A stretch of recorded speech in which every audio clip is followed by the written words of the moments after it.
I'm a bad motherfucker. A lot of technology that's watching what comes in and out of the atmosphere, and there's no evidence of that. I think they've been here forever. This is my view. Again, it can't be proven, but I'm just telling you after a lot of conversations, I think it's likely that the U.S. government has had contact with these, direct contact, and over a period of years. I find that really disturbing because and a bunch of other things that are highly distressing that I can't prove, and so I'm certainly not going to throw them out there. But I'll tell you this. I've talked to a lot of people about this, not because I've never been interested in UFOs until like 5 years ago. And I was like, wait, this is real. What is this? Why aren't we talking about this? I'm just like coming at it from a totally idiotic, I don't know anything, curious position, which is my normal posture on everything. And so I've talked to a lot of people, and my view is that this is my opinion, that there are things about this that are really disturbing. And while I hate any kind of government secrecy, and if I could prove any of this, I would say it immediately, consequences be damned, I do sort of understand why they don't want to let this stuff out. It's not about, we've got fragments of one of these crafts at a Lockheed, facility in California, and we have biologics from the craft. Everyone knows that that's likely true. Well, it's certainly true that they have the, pieces of this stuff. Yep. But I think it's likely that it's darker than that, and that the U.S. government I say the U.S. government, people in the U.S. government, not the U.S. government, but there are it's the largest human organization in history. Parts of it, have knowledge that is very, very disturbing. And I personally strongly think that there's a spiritual component to this that I don't understand and will not pretend to understand. But I think it's very clear that there's a spiritual component to this. That's one of the reasons the Vatican, and I'm not Catholic, but has been involved in this for over 100 years as an observatory, et cetera, et cetera. I mean, it's pretty obvious that these are not men from Mars. I think that was a psyop, because I think the truth is a little bit wilder and has deeper implications just than that. So what do you think he's talking about there? Go ahead.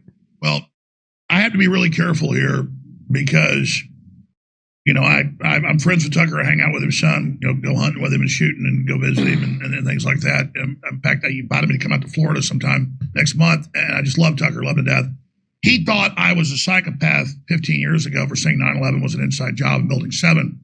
And then his children, who were down in college and stuff and out of college, started bringing him stuff and saying, no, Dad, this guy's pretty good. We like him. So he came to visit me 11, 12 years ago and kind of halfway apologized. He said, I thought you were a sociopath and just saying all this stuff for ratings, but I found out you're a really good guy. And then Tucker really listens to me a lot now, and it's also other people. And from my research of the globalists and what they're really doing in DMT research in the 60s, 70s, and 80s, and that also goes to a connection to a family friend who was the deputy head of a major psychedelic research group in San Francisco.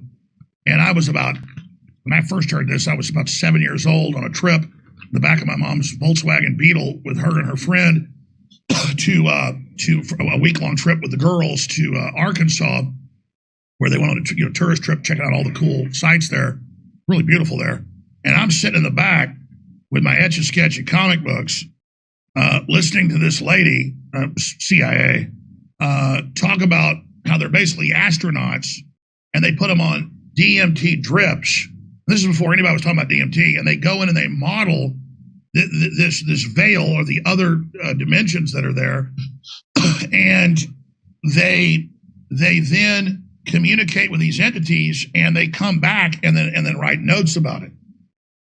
And then I did later research once I grew up and knew about this. They also have volunteers where they actually stop the heart and kill people for a couple minutes so that they can have these out-of-body experiences. Because what it is, third dimensionally, they call it spiritual. That's what the ancients called it. What the globalists actually believe, what the evidence is there's 12 dimensions we know about just in this verse. Of course, there's multiverses. And the third dimension is the first material zone and kind of a jump point, kind of a doorway or a wormhole. And all the hundreds of billions of galaxies that they've already photographed. And now they know the Big Bang goes back further, and there's other Big Bang stuff coming in, and it isn't what they thought. And it really looks like the tail of a propulsion system is going out the back of something. And that's basically what these interdimensional aliens are, but they're not aliens. They're from here. And so I told Joe Rogan that like 6 years ago on his show, and that was not in the news then. And 6 months later, a big professor came out and said, yeah, in Japan, England, and the U.S. and San Francisco, for decades, it's like astronauts. They take the DMT and they go in and they map all this. And the ancients would take a bunch of drugs and get in the middle of a circle. They thought it protected them. Solomon, the Egyptians, all of it. And a genie or a demon would appear. And they usually wanted the sacrifice of blood to give you knowledge. And you can read this in the Grand Grimoire and Black Magic books that are, thousands of years old, translated into French. And so that's where all this comes from with psychedelics and, and the ancients and then all the other cultures taking these drugs, is that they believe they're talking to the gods and the servants of the gods. But the rule is the higher level angels or good guys don't interfere in the third dimensional manifestation of our bodies. That is a dimensional manifestation or signature of something much larger. So this is kind of the tether of what we are and a signature or footprint that's interdimensionally there. It's way more complex than that, but basically that's where these people have these experiences. That's where people that have never taken drugs, have no mental illness in their family, will walk into their bedroom and a poltergeist will appear or won't and will throw you up onto the ceiling or will put giant bloody scratch marks across your chest. And so more and more people are having this experience. And so they didn't believe in God, they didn't believe in aliens till they get demonically attacked. And I'm not going to say who this has happened to, but let's just say it's happened to a lot of people, and they're suddenly discovering all this, trying to then say, what did this to me? I'm not drinking, I'm not on drugs, and I just got, it's usually when you're alone, and these things will attack you. And so that's really what's going on. And so now they have these DMT retreats in Costa Rica and in Peru, and they'll go ayahuasca? Ayahuasca and DMT retreats. Ayahuasca retreats, yes. Well, they'll do both. A lot of ibogaine, you name it. But mainly ayahuasca, you're right. They will go to these temple sites and pay more money because at the temple sites, you don't get little elves that are kind of NPCs of the other dimensions, okay? And they look like elves, take their mask off. It's like gray aliens. It's kind of a robot that's everywhere. If you go to the ancient sacrificial sites or Stonehenge or places where there's these portals, they believe, or because so much blood's been spilled, you don't talk to that. You might talk to something that's like an angel, something that looks like a 400-foot praying mantis. And what's happening is, and I've talked to big talk show hosts that have gone and done this, you're there with 30, 40 people, and you take the drugs, and everyone sees the aliens come out of the forest up to the temple, and you're all seeing the aliens at the same time. It's not a group hallucination. You've lifted the interdimensional veil, because here's the deal. They say your eyes see a very narrow spectrum of the light spectrum, and there's electromagnetic, there's infrared, there's thousands of different types of things coming in that your optic nerve doesn't see. But the truth is, a bloodhound is like 1,000 times better than a human. The average dog, 300 times or so. If we could smell everything a bloodhound smelled, we'd go crazy. So it's the same thing. Our optic nerve is tuned to this environment and this evolutionary plane. But the truth is, the eyes and the brain are actually, that's why a cat will look over you and there's nothing there, and it'll see something and run out of the room, because cats have a larger optic thing. So do dogs, not as much as a cat. Cats have better eyes, dogs have better noses. Slit eyes. Cats have better noses than we do. So what's happening is we're in a universe that's teeming with energy, teeming with consciousnesses, but we're dialed down because you couldn't have a wife or a husband and go plant corn in the field and, do your work if you could see all the different things interdimensionally that are there. And so I naturally have a 21-inch neck and have really bad sleep apnea since I was a kid, because I guess you almost call it a birth defect. I mean, my head is huge and my neck's huge for my body. But the point is that I've had 2 sleep studies done. I get down to 63% oxygen, and there's only at night. That causes brain damage long term. But there's only one thing in the studies that will bring you into a DMT experience, and that's low oxygen dreams. Well, I have low oxygen dreams. So since I was a small child, and especially when I grew up and got bigger, I don't dream in REM sleep the last 2 hours like most people. I dream from the time I go to bed till the time I wake up 8 hours later. And a lot of it is a brain function, going over the data, creating scenarios for the brain. Nicotine also, Alex. Pardon? Nicotine, when I would fly on planes, I remember I used to knock myself out with Xanax and put a nicotine patch on, and nicotine will make you dream very vividly.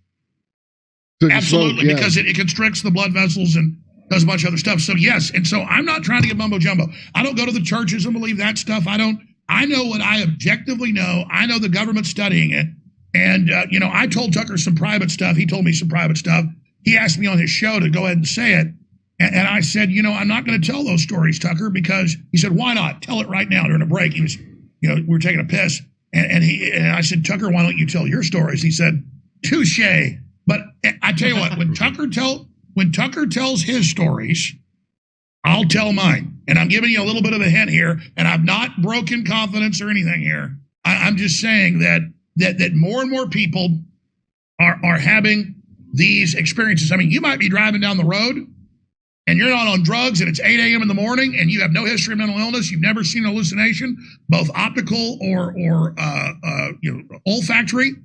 And you look over in your seat and there is a demon sitting right there in the seat saying, I'm going to kill you. I mean, that is going on. And so 95% of this interview has been stuff we can prove. They're going to control our minds. They're going to do all this. They're going to make us eat bugs. And so here's the best info I have. They didn't meet the aliens at Roswell. They didn't go, and Eisenhower didn't meet with the aliens, at Hangar Area 51. What they're doing is they're getting interdimensional information from lower level beings that are older than us or been around. The transistor, all of this just came into being, and it's not coming in crash spacecrafts. That's what they're giving them, but they'll literally tell the government when they're in these DMT operations, okay, bring in 10 kids and cut their heads off for me. And you can say, well, they want you to do evil things. They like it. They like the pain. Or is it just to see if we'll do what they tell them? And then they go, okay, open your mind. I'm giving you a design for something. And then they're giving us a design to build a system to enslave us. It's kind of like the movie, cheesy 1990 sci-fi movie, Species, where they've got a radio telescope aimed at 50 light years away or whatever it was, and they get sent a DNA sequence from aliens. And they go, let's inject this into a female egg and see what happens. Well, they just sent the blueprints for us to kill ourselves and for an alien to take over. And so basically the aliens don't come in flying saucers from Mars. They don't come up out of the Pacific, rim, from the hollow earth. They come through the interdimensional vortex and then communicate to our brain that is operating in the 3rd, 4th, 5th, 7th, 8th, 9th, and 10th, and even 11th and 12th dimensions. And so the invasion, ancients would call it spiritual, but it's not spiritual. In every culture, I mean, they got the Dugin tribe and tribes in Africa that said up there in the sky is this pole star, multi-star, and it's got 7 planets around it, and they came from this one. And no telescope until like 70 years ago could even see it. And then it's what the Africans said that was, and they say aliens came from here and taught us about all this stuff, but they also told us about these other interdimensional things that are here to destroy us. And see, I don't know, but all I know, and then you see Prometheus, the movie, they find the cave drawings, the cave drawings of Sirius and all that, and tell you the story. None of the globalists really believe that some salts in the ocean turned into a cell, turned into a sponge, turned into a fish, crawled out on the land, crawled back in. No, these are designs that have been made before. These are manifestations of the universe. So just like in leaves or in crystals, you see the same designs. And then in our bodies, you see the same designs. And there was a French mathematician, I forget his name, a quantum mechanics expert. I saw this on PBS when I was a little kid. I looked it up later. It's true. He postulated before we were even in space, I think like 80 years ago, that when we finally were able to fly a probe over Saturn, either the North or South Pole, that an interdimensional size of the gas giant, this is quantum mechanics stuff, I don't understand it, would manifest a hexagon on the top, and he predicted that it would be ice on the top with the frozen gas.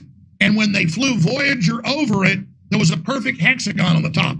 And then when another probe came back later, because it went on past, and went under it, there was exactly what the quantum mechanics physicists said. And it gets into the observation where they'll have a lead block sealed, and they'll have a neutron or a particle, and if you're observing it, it won't go through. But then for some reason, this has been duplicated thousands of times, if you're not observing it, it suddenly jumps across. It wants you to know something.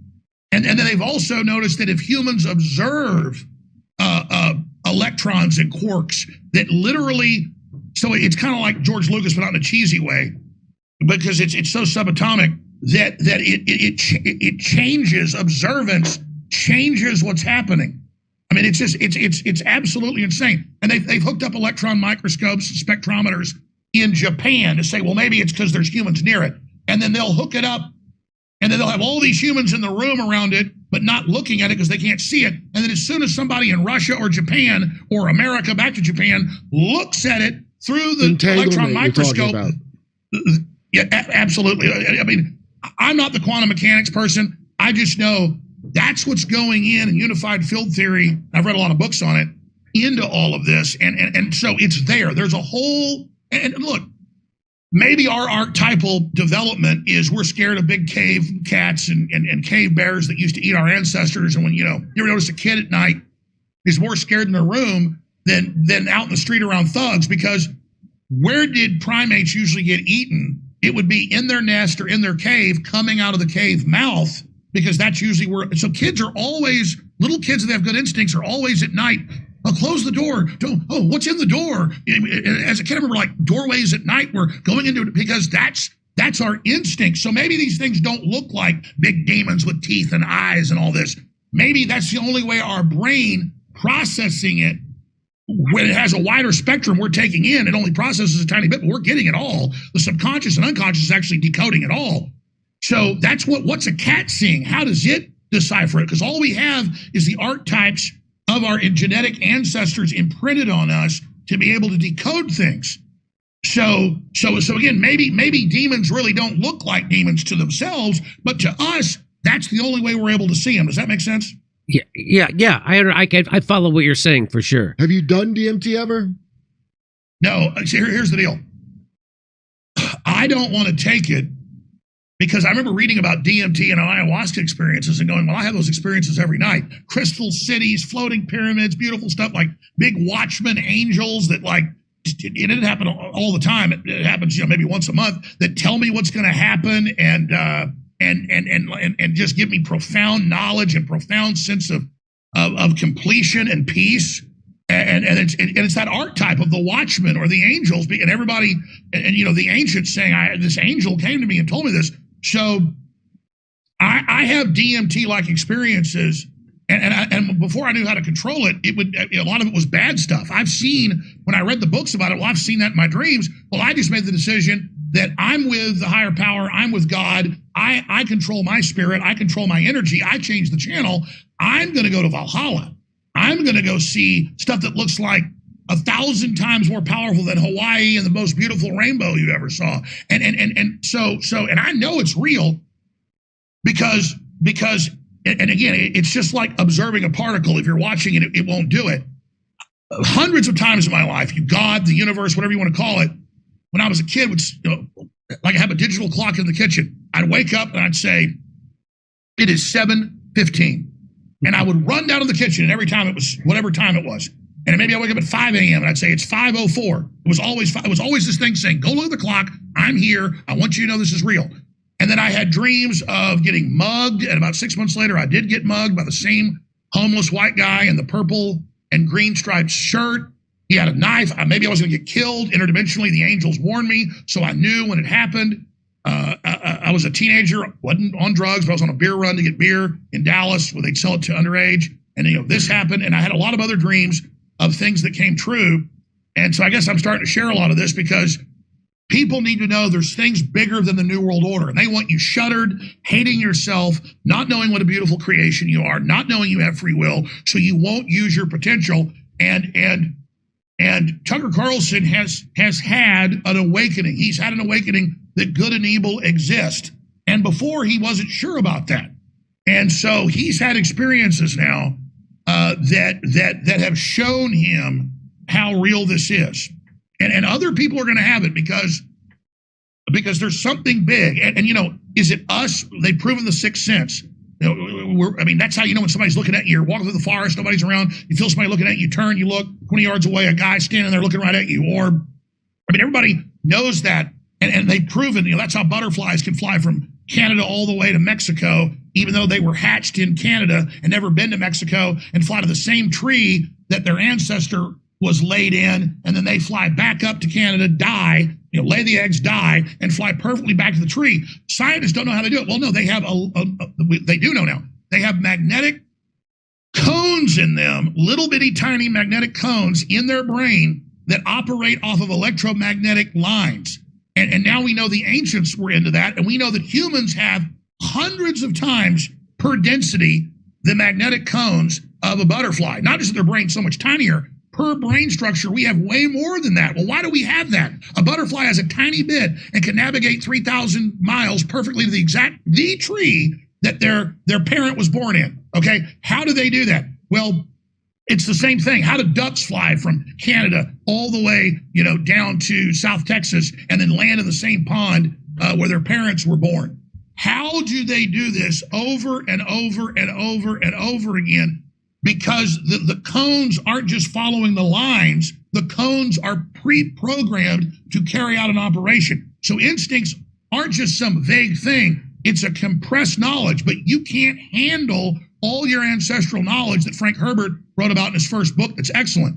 An average person cannot handle that, all that knowledge of all your ancestors. It would be too blinding, too much. Just like you, and that's proven, that's there. Just like you can't see everything around you because you couldn't handle that, because it's too distracting. It's like trying to conduct, you know, threading a needle while you've got 1,000 people banging drums around you and giving you electroshocks. You know, or it's like trying to write a novel 100 feet under the water with a typewriter while great white sharks are trying to eat you. So all this stuff's around us, we're like a larval egg of what humans are about to become, of the butterfly analogy. We're in a pubescent or larval pupa stage, swirling around in the universe and not aware of all the danger and things that are going on because we can't handle it. Okay, so, wait, I have a question. Why would it just be interdimensional? Why wouldn't it be yes and? Because people say, oh, it's preposterous, it would come from other planets. How is that more? I'm sure the interdimensional thing could possibly be true, but the interplanetary thing is crazier than that? How would that be? Well, I'll go back to Frank Herbert, which is out of quantum mechanics. This is actually what the quantum mechanics experts believe. Let's take this piece of paper and say, right here is Betelgeuse or some star, you know, is this the tunneling thing? We all know this. I'll show people. Let's say there's a galaxy 50 light years away, okay? Okay, and here's Earth, and here's this planet that we want to go to, okay? Now, if you're trying to go 50 light years with current technology, even if we had light speed, it'll take you 50 years to get there.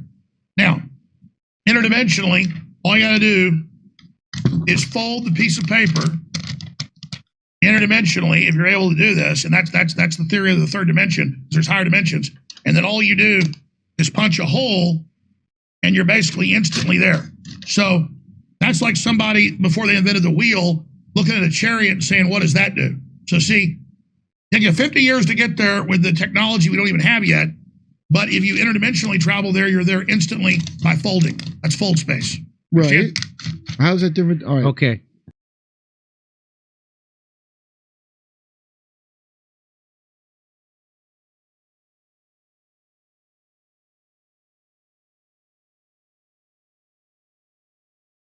Hey, thanks for checking out our YouTube channel. Subscribe by clicking on that button down there for more AM Joy and the rest of MSNBC. And click on any of the videos right here to watch the latest interviews and highlights. And you can get more videos from MSNBC for free every day with our newsletter. Just visit